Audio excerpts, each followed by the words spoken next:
I wouldn't be surprised if they did that here, to be honest. It's something. I mean, you definitely run people down with Night Stalker. Yeah, Like for sure. as soon as it hits night, I'd honestly argue that Darkseer Night Stalker is even better than Sand Sand King. Night Yeah, Stalker. that's probably fair. But it's just up until that point, it's you might lose in the early game. So, but it's still, I mean, it's still a strong combo. It's still like a tanky melee hero with Yeah. Iron Shell on him. I And yeah, think I think with Wyvern, that's an insane, and Gyro, it's honestly perfect. Here. I would be surprised if they didn't pick it. Now that I'm thinking about it, I really like Skylark Starks here. I think against Morphling too. I think it's pretty strong as well because of the illusion that you get being really really good. But then the issue is that the Morphling can morph into the Darkseer and still surge, which is kind of annoying. But I guess it's really not that bad. Also, the Morphling into the Gyrocopter, the classic of combinations. Let me just steal your flat cannon and do more damage with it. Enjoy. Have fun. Enjoy. What do people usually pick up to counter the... I see people picking up Doom to counter Morph, but I honestly feel like it works the other way around. Yeah, I agree. Just because Morph can steal the Scorched Earth, and he just gets Scorched Earth as his own hero. And also, stealing the Infernal Blade is just ridiculous. Okay. I would have preferred Darkseer. I'm kind of sad that they picked this. I don't think it's that good. I'm honestly, I'm not a huge fan of this hero either, but I mean, teams... This is a hero that people have historically considered to be a good Morphling counter because as much as he wants to, morph his stats, Underlord's his Q is still going to do the same amount of damage because it's basically the majority of the damage from it comes from the percentage of somebody's HP. So it's typically considered to be a good Morphling counter because of that. The root now, you can't just take the root off by constantly morphing back and forth. You can only do it once right at the start, so it's a pretty good counter in that sense, where if you put the root on him, he has to use the morph immediately or he's not going to get out of the root. You can't just waveform out of it or something. And then also, it's a hero that can actually trade effectively with Morphling in lane. You can punch him. The math just works out effectively in Underlord's favor. So this is just a hero that has typically been considered a counter, but not for some crazy reason like Elder Titan where he reduces his armor to 0. It's more so like the math is just good on this hero versus Morphling. And I know I sound upset about the Underlord pick. I like this hero a lot actually in certain games. I would have really liked to see a Skylark Darkseer because it's a lot of fun to watch, to be honest. And Underlord is kind of boring, It's a bit boring. It's kind of just run at lanes with ult and then ult away, and then eventually you're strong and you run at lanes with your team, and then you either win or you lose. If I had my way, every game would have like 3 different giant team fighters like Enigma, Mag, Void. Oh, those games are so fun to watch. Dude, the game, my favorite game that I've ever casted was back in the Manila Major when it was LGD versus Fnatic, and Fnatic were playing in front of their home crowd, and DJ, the only Pinoy on that team in Manila, played Enigma, and he had like 4 or 5 different amazing black holes to win them the game in the series. It was actually one of the most incredible experiences I've ever had casting a Dota game. And that's the reason why, is because Enigma makes for such a hype game. Void makes for such a hype game. RP for Magnus makes such a hype game. Not to say that these games aren't hype. There's a lot of fun stuff still happening in Dota. At the very least, it's not like an AM, split push game. There are team fights in this game, and a lot of them are going to happen. That's kind of, I think because the meta is that way too, is that it's a very team fight heavy meta right now, personally, I think. The fights are the team fights are kind of strange though. They're not necessarily based off of these like, if this one spell is casted really well, it'll be this wombo combo. Like even the Warlock ulti, you could just kind of cast it on one guy, and typically it is cast just on one guy. Like Warlock's just dying, and he just uses it, gets the fatal bonds off, and the Golem walks around hitting people. Beastmaster Roar, obviously that's a single target. Wyvern ulti, that's usually going to be casted in like more of a utility way. Set things up, maybe hit a couple of people, use the, counter the Beastmaster or something like that. But there's no like, oh my god, this hero just basically 1v5'd in terms of team fighting. That's the only thing. There's a lot of team fighting, but it's honestly, and I hate to say it and admit it, but it's honestly more reliable team fighting than just like, I'm going to 5-man black hole them and do this really cool shit. Because really it's like, well, you can interrupt the black hole. Yeah. Like it's so easy to... You need so much farm on that hero, and that's not to say that it's not a good hero. It's just it's nowhere near as reliable as hitting a good Warlock rock. Like Warlock should hit a good rock in every single fight. Because a rock on one important hero is good. I think Enigma actually isn't in. I think he's okay. I think there are better heroes than Enigma currently, especially in the off lane. Yeah. Anyway, I do want to give you guys a heads up. I have tracked Dota open. Detonator has a 1,300 net worth lead at 10 minutes into the game. They have an Underlord, Gyro, Lycan, Leshrac, and a Rubik versus DP, Nakes, Clockwork, Nyx, and Venge. So it's a very close game still. I know it's only 10 minutes in, and they do have like a 1,500 gold lead. So remember, very important game. If Boom ID loses and Clutch Gamers wins, they are well on their way to the land. Well, they're on their way. They will make it to the land final. Although they just lost a fight, now they're only ahead 600 net worth. So much for that. But I'm gonna keep this open. This game matters a lot. That's both of those games, in fact. Yeah, both of these games. So let's talk about how they're going to lane this. Nature's Prophet is going to be played almost certainly in the bottom lane with Beastmaster. Morphling would be played top with the Warlock, so they can give him the heal. They can give him a safe lane for the most part. On the other side, Aji's going to be playing the mid Queen of Pain. Boombox will probably end up going with Skylark, I would assume, and then Yol will stay with Gabby. Maybe you think differently, though? No, that seems about right. All right, good. Boom, got it. Definitely. Easy. It's like the tanky melee guys going to the off lane and beating the crap out of the Morphling. Seems about right. That's why they pick the Warlock, so they can heal him after that happens. Yes, exactly. Blizzard will sit at 362 HP. If they could somehow disable him, they could maybe kill him, but there's no way to do that. He'll be able to attribute shift almost always, and he'll drop a ward down. They will, in fact, spot Blizzard, but even if Boombox walks up, he's just going to get hit. They're going to know this ward is here, almost certainly. They have a sentry on Mr. Krell. I'm surprised they aren't placing it yet, to be honest. Oh, for sure. They saw him place it, right? It was all in vision. If Mr. Krell doesn't de-ward this, I'll eat like 6 Taco Bell frickin' chalupas. Oh, so you'll just have like a regular night, you Exactly. Mean? I wanted to make a bet, but I didn't want to make a bet that I would, kill myself over. Like eating a shit or some 6. Dumb shit. I'll have 1 extra, I swear to God. Dude, I only eat 3. I'm not that big of a fat ass. I know. I remember you told me not to get 4 of them, and good God, did I regret getting 4. Dude, because I eat Taco Bell all the time, and every time I get 4, I always get to that 4th one, and I'm just like, I'm a fat American, and this is not going well right now. It didn't feel like it was going well for me later in the night either, when it was, Also, it's kind of an issue that I currently am having some digestive issues in the last month. So maybe eating Taco Bell is not the smartest idea. Maybe I'll just have a nice cup of tea instead for my bet. Oh, Nature's Prophet gonna snipe the courier. Yep. And seed the lane swaps too. Yeah, that's really big for no chance. This is why this hero is dumb. He actually didn't even have a TP. He literally had treants, and he just was behind the tower and happened to be there when the courier came out. Of course, he positioned himself that way. But by the way, Mr. Krell did not T-ward. I guess I'm eating Taco Bell tonight.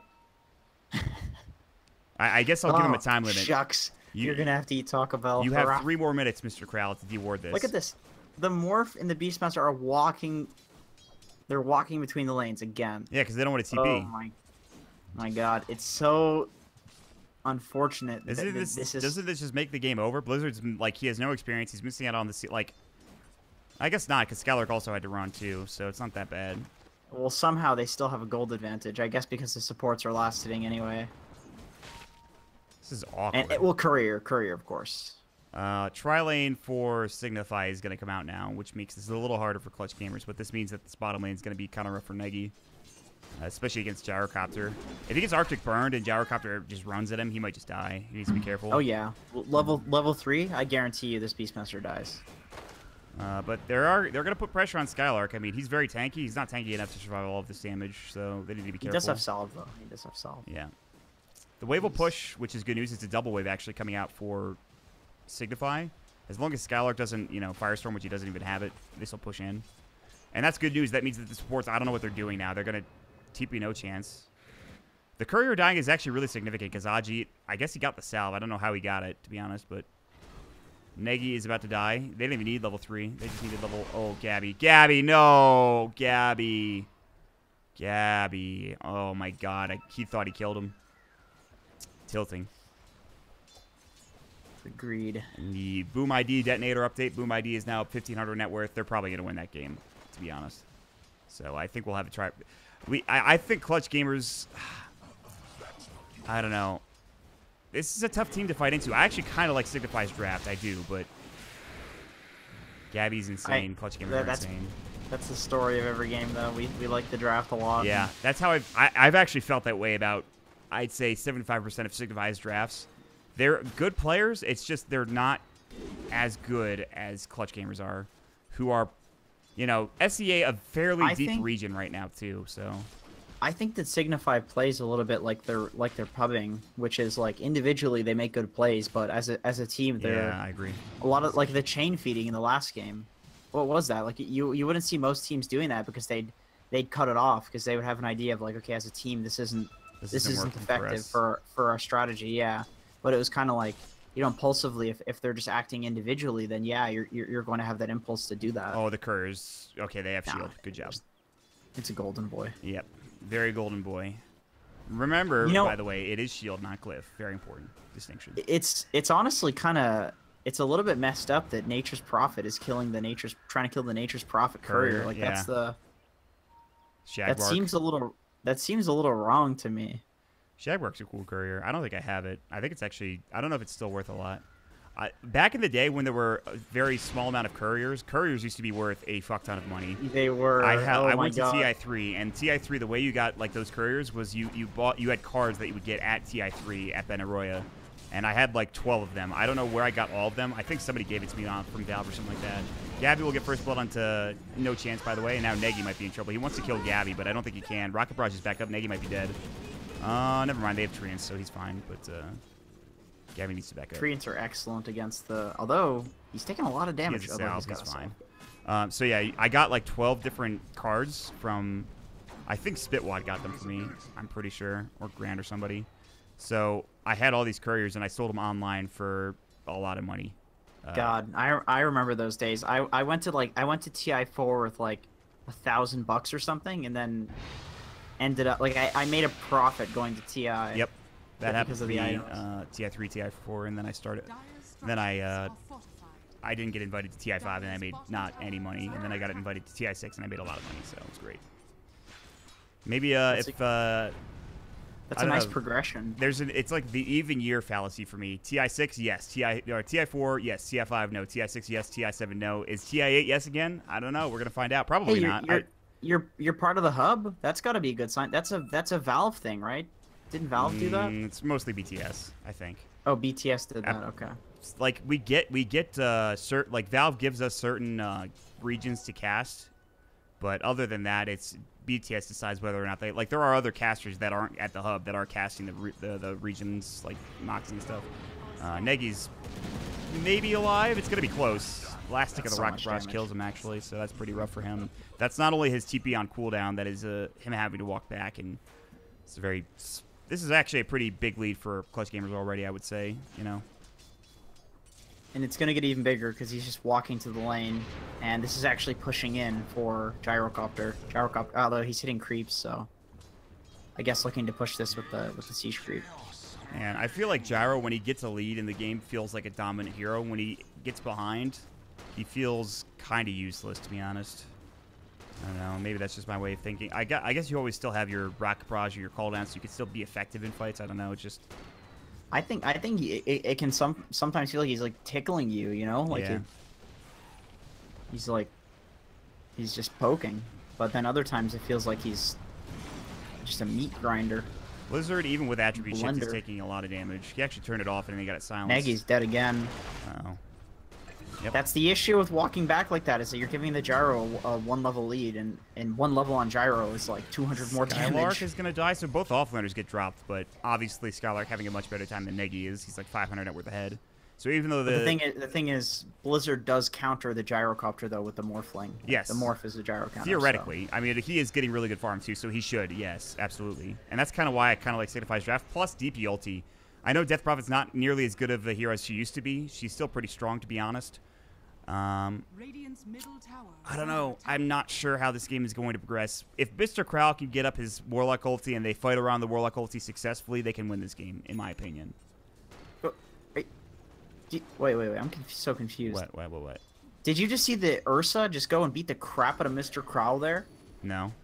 It's supposed to be sleeping. It's not sleeping. It just right, went and it started is hitting sleeping. Mr. Crow. Is it because maybe it's a stack bug? Maybe, but dude, it was beating him up. Yeah, it is 100% He wasn't asleep. he wasn't happy about that. I wouldn't be either. Well, Skylark's gonna kill it anyway, or try to. And now Skylark level 5, so he has level 1 Pit of Malice, level 3 Firestorm. I like this actually a lot. Getting the Pit of Malice is so useful. I've seen a lot of people go level 2 Adjufiora. I don't think you need it, to be honest. Get it later. Definitely not in this game, I don't think. Like, he needs the damage, and the damage doesn't increase for creeps. Yep. Like he's gonna die regardless of. He's playing like a magic damage doer right now in this lane. Like you're just using the Firestorm. What's the point in going for the Atrophiora? If you're gonna die, you're gonna die to this Morphling. He does magic damage. Warlock does the heal. Yep. The Fatal Bonds. I think it's fine. By the way, Negi officially cannot come back bottom, I'm pretty sure. Yeah. Now that Gyro's 6, he has used Call Down, obviously. But he can't even enter his own jungle because Gyro's waiting. this is the problem. This is where the 1K lead is coming in for Clutch Gamers. The rest of the lanes are going fine. The issue is that the Beastmaster is getting destroyed. Gyrocopter needs to be nerfed again, which is crazy to say because he's been nerfed for like the past 5 patches. He still is too strong in this game. Like, obviously you can counter him. You know, there are other heroes you can pick that can carry harder than he can. In terms of being an offlaner, especially if you don't get any help, your life is a miserable existence, usually. The thing is, like, he's been nerfed, but actually on the bottom line. Did he see them? They ping. They know. They're TPing in. All right, it's time to run. Oh, I don't know about that exorcism, to be honest. No chance he's dead. Sonic Wave comes out. All right, that was awful. That was a pub fight if I've ever seen one. Oh, he should not have popped exorcism. He should just have backed. That's really bad, because now exorcism is down. You killed the Death Prophet, who was having a pretty good time mid, which you gave the kill to Ajit. So the enemy mid instead gets all that farm. The Gyrocopter's involved in that fight, so he gets as much farm. He's going to have Drum soon. That might have been a pretty game-ending play, even though it's only 9 minutes in. You know what I mean? It's definitely pretty bad. I think Queen of Pain in this game is really strong against a lot of the Signify heroes. A lot of bursts for the DP. Orchid for the Morphling. Maybe not so great against the Beast, but the Beast is level 4 at 10 minutes. Yeah, so I think this is set up to be quite the snowball from Queen of Pain, and good on Ajit for having the TP available. I know a lot of mid players would just sit there and continue to farm, but Queen of Pain used to be played as this kind of tempo controller, and people farmed for a while, but now I think it is better to. Blizzard can't even come bottom. Ajit just hits him with his Shadow Strike, and then he just hits him like a few times. And he has to back up. Have you seen the Max Shadow Strike, Max Scream of Pain build? No. I know he's not gonna do it this game. You get 1 level on Blink. I used to do this as like an offlane Queen of Pain. It is insane. I max Shadow Strike first over Scream of Pain because it's a 4-second cooldown at max level. So you basically can just Shadow Strike 2 people permanently. And it's complete cancer. It's ridiculous. He's already doing a lot of damage even with one level 2 Shadow Strike. Yeah, level 2 is pretty efficient. Like, the reason that mid Queen of Pains level the Blink is because they want to be in and out of fights, whereas I think an offlane Queen of Pain can kind of just use the Blink once in a fight and it's okay. Whereas like a Queen of Pain who's mid is gonna have like a veil, something like that. You want to constantly scream over and over and over again. Whereas like an offlane Queen of Pain plays a little more reserved and just goes for the slow harass sort of play. Mr. Crow running from Yol, and actually they can't even get the Arctic Burnhead off. Ajit, Golem, and might be enough, but they have Cold Embrace, so clearly not. Although double Spirit Siphon is pretty good, but Ajit's just going to blink away. That's...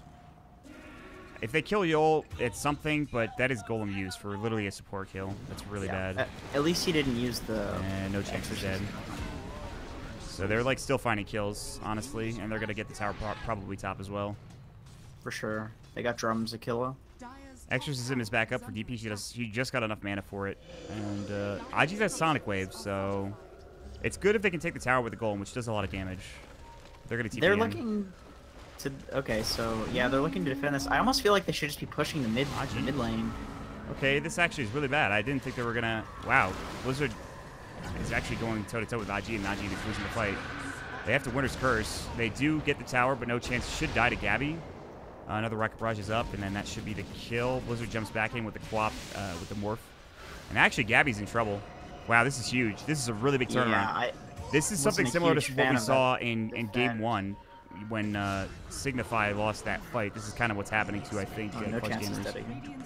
Like, they're going to give 2 kills away now. Or not. Okay, they only give 1 away. But they got the tower. The tower trade did come out. Losing the Gyro Cup was really bad, though. Shouldn't have came bottom, I think. Yeah, I mean, the thing is, when you're defending a tower like that, you have to TP people in, like, one at a time. Like, there's that staggering.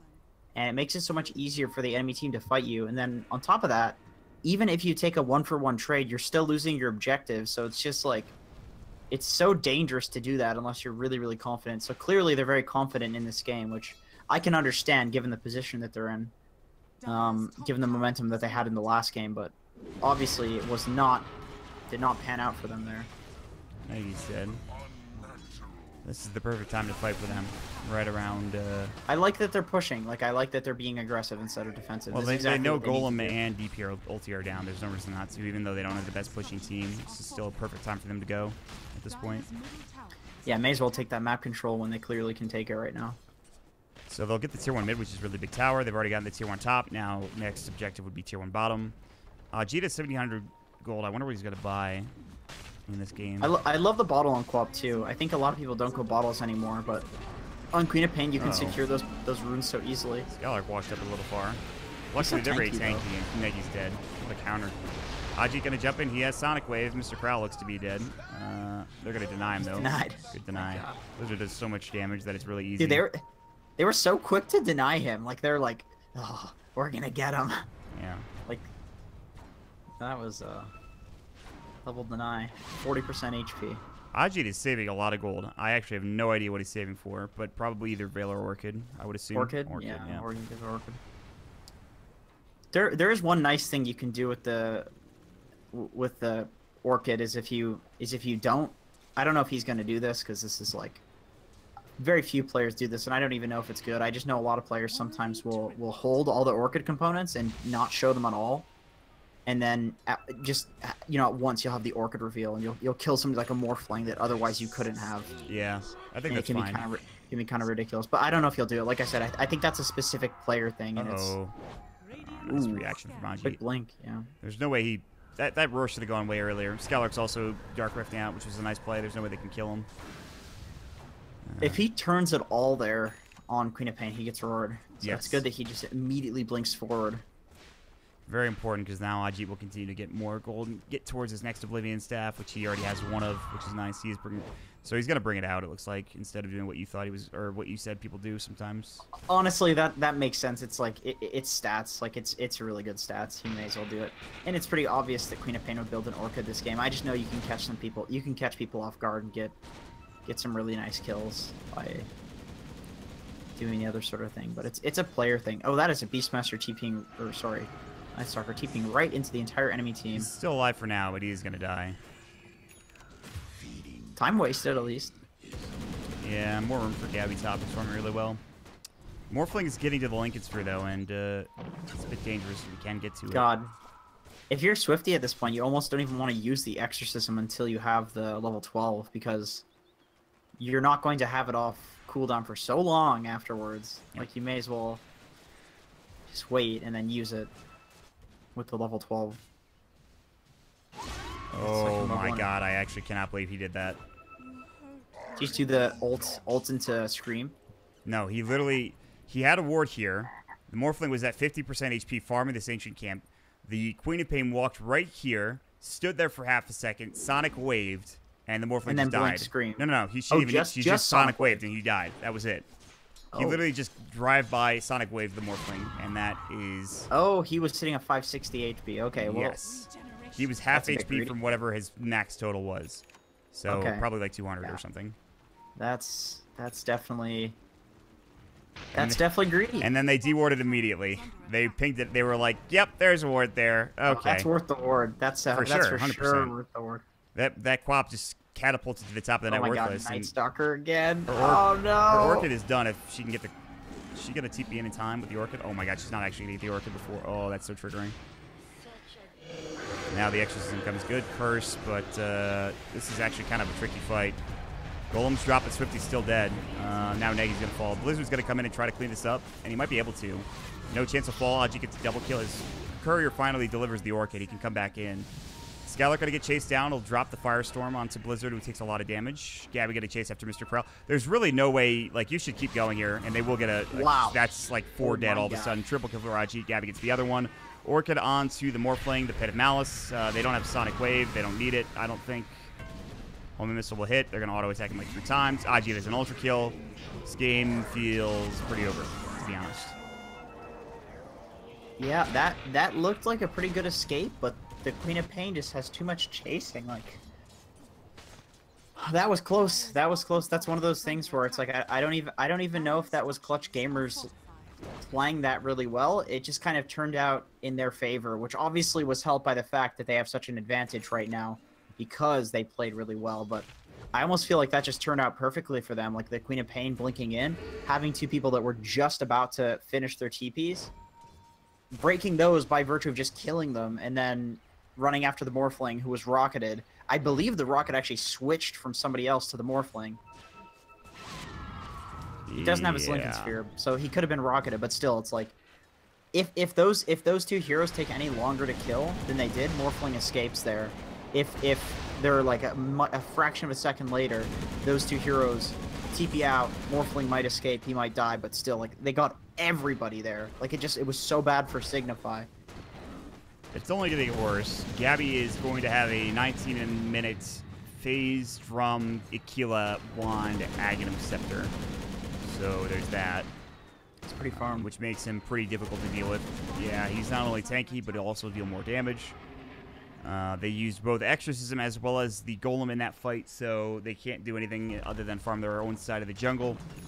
Blizzard desperately needs this Lincoln Sphere. Yeah, I mean, this game, like, Morphling will have Lincoln Sphere, but he won't do any damage because of the Crimson Guard now. Like, they're all super tanky. They have the basically everybody has a permanent Vanguard, even ranged heroes who can't get Vanguards because of the Crimson Guard. Yep. 0 mana cost to the Crimson Guard. 46-second cooldown only, and it lasts for 12 seconds. That's basically an entire team fight in my eyes. No chance to leave. Ajit's about to blink in and kill one of them, it looks like. Although No Chance does leave. Nice play. This Mr. Krau's positioning here actually saved them like 3 different times. Not only that, but he got a rune too, which is nice. They have no idea that he's here. The Clutch Gamers... Oh, wait, this is actually Signify. Mr. Krell, he's really... Good God. He's just so far in enemy lines that I assume that if Yol Arctic Burns here, I would probably be super triggered. But he's going to deward, so... Meanwhile, they're fighting elsewhere. They DP ulti. They have found Quap. If they could have killed her, it would have been huge. Of course, it doesn't do anything. They're still chasing after Ajit. That's Golem. Oh, they actually are trying to take this fight. Mr. Krell looks to be mega dead in the meantime. Double kill for Gabby. You know, it's a good idea. They just don't have any lockdown. I don't know if they missed the silence or what happened, but that should have been a dead Quap probably. In the meantime, Boombox is in very deep and should survive. He's very fast. Although Waveform comes out. Now the Hunter of the Night. Oh, that was close to being really cool. Blizzard almost was able to do it. So... I get what he was going for there. Man, that's Golem and DP ulti down. And they still didn't get anybody for it. And Gabby's just going to go to work on the buildings. And he's going to do it very quickly. Yeah, with the Aghanim Scepter, it's so easy. Skylark has all that damage from the Atrophy Aura. God, it's every 1.1 seconds. It's actually ridiculous. You just get 2 auto attacks, essentially. Yeah, it's crazy. It's basically like a Rocket Barrage, except with your auto attack and scaling and physical. It's pretty insane. I'm glad Ags is back. He was gone for a while. I like yeah, Ags is definitely good on this hero. It's just you need to have an advantage, I think, to want to go for it early. See you later, Mr. Krell. Your Shadow Word will not save you. Anji coming back in at half HP. He's being a little aggressive, to be fair. They need a regen, I think. And he's getting all the runes. Yeah. No chance. You know what's funny? What? When an Underlord gets fatal bonds and then he kills his entire team by taking a crap load of damage. Oh yeah, that's It pretty funny happens. actually. I've seen ultra kills that happen because an Underlord just sits in tanks when everybody's fatal bonds to him. Oh, Skylark, Firestorm doesn't work anymore, Whoa. buddy. Wait, dude, I swear to God, I just saw Underlord with like 15 billion regen, and I actually mean 15 billion. No, it's because he got cold embraced. I saw the same thing in the last game. That's why it happens. That's how I think cold embrace works. It just gives you a shit ton of regen. But 15 billion, he would instantly have his health filled. I don't know if it was that much. It was 15 billion. Okay, well I don't know why that happens. I guess it like that's got to be an there's probably there's probably some like max regen you can have or something, and it doesn't go over that, or the numbers are incorrect and there's a coding issue. I don't know. Oh, the number's definitely wrong. It's a visual bug because he didn't instantly like full HP. Yeah, you know. But anyway, it's irrelevant. It's just it's interesting. It's a weird. Yeah, I saw the same. It's funny. Look. It's funny to see that. It's like, whoa, that does. It's not right. That seems broken. Oh Jesus, this gyrocopter's BKB Aegis. You can honestly just run high ground and just take the building. I don't think there's anything they can do to kill him, unless they get off a dank exorcism, which even then. They're going to find No Chance bottom. He's going to get killed by the Soulburn. They don't even need to auto attack him. Blizzard's going to TP out. He's going to use so successfully. Boombox is not there in time, but they did get the tier 2 tower bottom, which is nice. Although they're about to dark rift in. They're dark rifting mid, and now they're going to push it down. And they smoked too. They were smoked too. Blizzard's about to get caught. They see him. It's daytime though, which sucks. Orchid comes out. Okay, he is mega dead actually. An Orchid from Majit. The silence hits from the DP doesn't do anything, and they're gonna push high ground. They beast blink. They have rock. They can maybe fight this. So, Boom ID, Clutch Gamers has a 16k lead in this game. Boom ID has a 13k lead in their game. Almost certainly going to see a tiebreaker here in the next few days. I do not think there is any way that Signify win this game. I'm pretty sure, even with Golem and DP ulti. That is what we all expected the results to be. Yep, like, it was very dangerous the first game. I thought, teams are. Oh, Mr. Growl, he really wanted that Golem, couldn't get it off. Nature's Prophet is just split pushing. He's just like, all right, I'll get tier 1 towers and tier 2 towers. It's the best thing I can do. And he's split pushing with like a spirit vessel though. Yeah, he doesn't do any damage. He has Treants and his auto attacks, and that's it. And no phase boots even, which is pretty rough. This has got to be such a miserable game to be a Nature's Prophet, actually. Brax says this all the time, and I am inclined to agree with him. He says that Nature's Prophet is like a complementary hero, where it looks really, really good if your team is doing really well, but this hero is so boring and so useless if your team is not capable of fighting, because he does virtually no damage most of the time. He's very squishy unless you have an advantage where he doesn't care about his positioning, maybe being a little aggressive. Like, it's a rough life for Nature's Prophet playing from behind, more so than a lot of other heroes. Yep. His life is a miserable existence. They even have it's like what does he do? Teleport back into? Does he teleport into fights? He's just gonna feed, you know. Hey, he's just an ult at this point. Maybe this freaking Aeon disc for Swifty is the game-winning item. Probably not, but you never know. I think it's definitely important. Although he's about to have it triggered. He's very lucky to get auto attacked again. Otherwise, he probably would have died or lost. Because they can kill him. They can kill him when his exorcism is up. Like, that's a big problem here. Is that it doesn't even matter if. Well, there goes his Aeon disc. And that is now like a 3,000 gold useless item for the next 85 seconds. Nah, dude, he's got status resist. Great. Hell yeah. Now leaves me silenced for like 1 less second. Look at that. And they're gonna leave. Gabby should just stay, honestly. Just try to kill him. Nope, they're out. See you later. This game is pretty brutal for Signify, to be honest. Queen of Pain has a Force Staff. That's interesting. Yeah. I guess that's to counter the roar. Just Force Staff whoever gets roared and save them. Also, if he gets silenced. It's also just the game is essentially over. I think they know that, and they're just kind of jerking around, sort of thing. Maybe. Yeah, that's possible. Let's see. What are the other items? Let's see if the rest of them are building silly items. Underlord building a blink. That's a bit silly. They found roar. Now they need a force. Yeah, so much for that force staff, man. You can use it. That doesn't matter anyway. Save your friend. Nah. BKB, Mr. Krell is dead. Can't even get the golem off. Maggie's going to get run down. If only he had like an SMY, because he can't slow anybody is the issue for Gabby. They can all just run away from him when they don't have lockdown. Yeah, that is a bit of an issue. Although he does have disable on his team, decent disable. Well, they need to all be there when he spells off. pops BKB in order for them to actually kill people. Oh yeah, for sure. And nighttime. They need nighttime pretty badly. This game is going to take another probably 10 minutes just because of this Nature's Prophet hero, in all honesty, and Morphling too. yeah, Is doing a lot of split pushing. I actually think this game is going to last way longer than it should, and that's unfortunate. But Signify are going to try their damnedest here, and ooh, Queen of Pain as an invis. Maybe she can get a kill. Oh, the Force Staff is to cancel the Lincoln Sphere of the Morphling. Right. That's what that's for. Right. Exactly like that. Yep.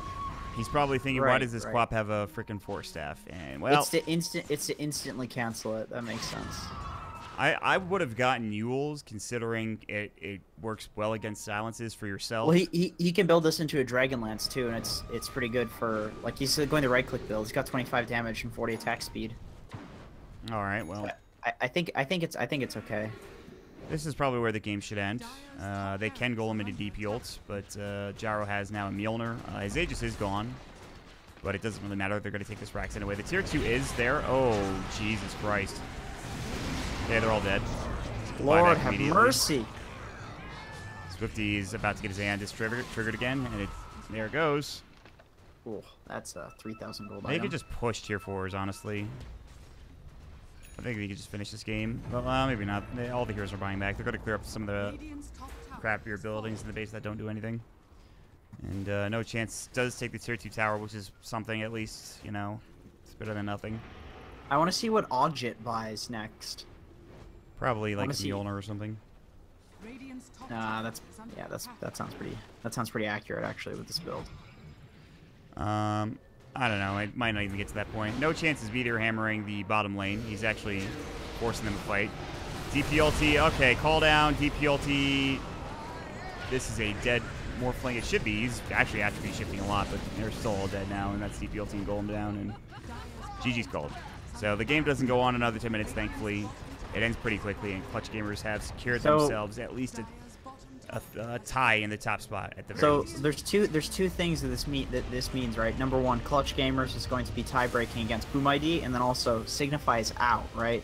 Because they're in the bottom 2 seeds. Oh, that's a good point, actually. I think you're right. Let me clarify, just because it's important that I do that. As far as the Boom ID game is concerned, it is still going. It is a 17k lead, so there's an extraordinary chance that this game is over. They've already taken bot racks as well. So I think there almost certainly will be a tiebreaker between those two teams, between Boom ID and Clutch Gamers, but it depends on if there's some insane comeback for Detonator, which will probably not happen. Signify has gotten only 4 points. Pepe Hands also only, I think, has 4 points, I believe. Pepe Hands might have beat Mega Horus, so maybe... I think maybe Signify and Mega Horus are done. I think they're both out. I'm pretty sure. Unless I'm misremembering and Pepe Hands did somehow lose that game. I don't think they did. I think they won. Let's check, actually. We can figure this out. View. Mega Horus versus Pepe Hands. Game 2. Hello? Hello?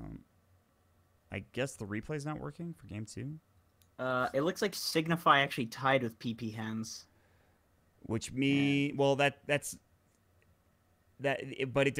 Wikipedia isn't updating the series that happened earlier today, which was Pepe Hands and Mega Horus, and I think Pepe Hands won one of those games, and if they did, that means Signify is out, and so is Mega Horus. So it depends on if they did win or I'm misremembering. I think Pepe Hands did win, which means that I think Signify and Mega Horus are both out, which Signify played pretty well on occasion. Unfortunate that they're playing against really good teams in a really good group. Sucks for them, to be honest. They did really well for an Indian team. There was definitely glimpses of a lot of potential. I would say so. And it's a team from India that, you know, there's not that much of an esports infrastructure around there. I would say they did pretty well. They did their country proud, considering the teams they were playing up against. Not to mention they're playing from India to Singapore, which is kind of rough in terms of infrastructure and actually ping. So that'll do it for Signify. I'm almost certain they're out of it, actually. So Mega Aura, Signify, both eliminated almost certainly. Boom ID, Clutch Gamers about to have a tiebreaker here on, I think, about June 8th or 9th is when we'll have the tiebreaker. And there shouldn't be a three-way tie because Taskus Titans was only at 11 points, so Boom ID will be at 12, Clutch Gamers will be at 12, which means that our playoffs are pretty much set. All that we need to find out is which team is moving on to the LAN final from Group A. For Group B, that pretty much has already been decided. Execration have 2 more series to play, but they're against teams that are going to be very easy for them. So Execration could easily go undefeated, and they'll probably be the team from Group B to get to the LAN finals. I wouldn't be surprised if Clutch Gamers were to win the tiebreaker against Boom ID with how well they've been playing recently. If I were to take a guess, I would say it's going to be Clutch Gamers and Execration making it from the top spots of the groups, but obviously we'll find that out in the next few days. So with that said, we didn't cast any of Group B, did we? I've cast a lot of it, but not today. No. Oh man, I haven't seen Execration at all. They've been owning. That's all you need to know. They're insane. They're just straight up. Nando literally just does crazy shit, and they somehow win because of it. So it works out. And Carl is a really good mid player who owns, so it's not surprising that they've done so well. Yeah, they are gods. But yeah, that's gonna do it for today. We will be back.